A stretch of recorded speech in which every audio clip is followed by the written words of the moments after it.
What's up mga katambay? So finally, nakapagpapisa na tayo ng ating alagang dumpo. So sa tatlong inahin, ito ang naunang nagpisa.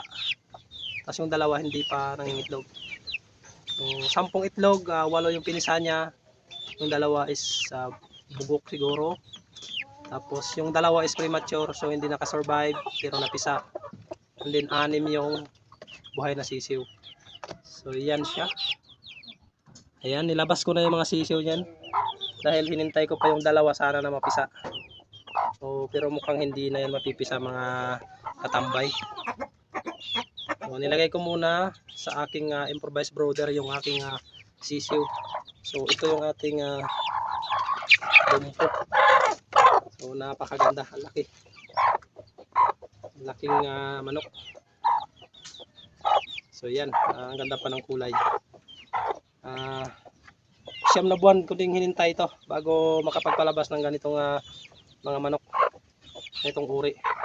So, binili ko to 2 weeks old pa lang, sisiw, 5 piraso, 3 babae at 2 lalaki. Yung mga lalaki ay hindi nakasurvive, so yung puro babae. So sa 3 ito yung naunang nangitlog. So yun, meron na akong napalabas. Hopefully ay makasurvive yung 6. Pagdating ng breeding season ulit ay sigurado ako check na mangitlog ito. So silipin ko pa yung isa kasi meron pa akong ano doon.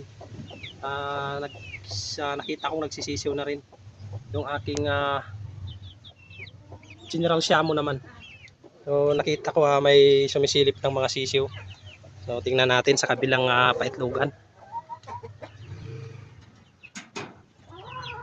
Dito, pasok tayo. So ito yung dinivider ko mga katambay.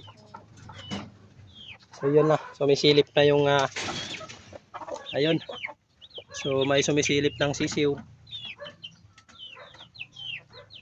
Hayaan ko muna para mapisa pa lahat yung natitira.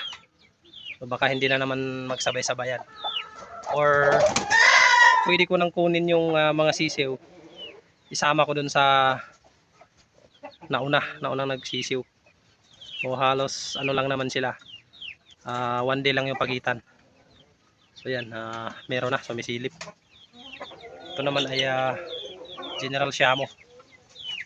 So yan, hopefully ay mapadami natin tong mga to para magkaroon din tayo ng mga ganitong uring manok. So unti-unti nang dumadami mga katambay. So,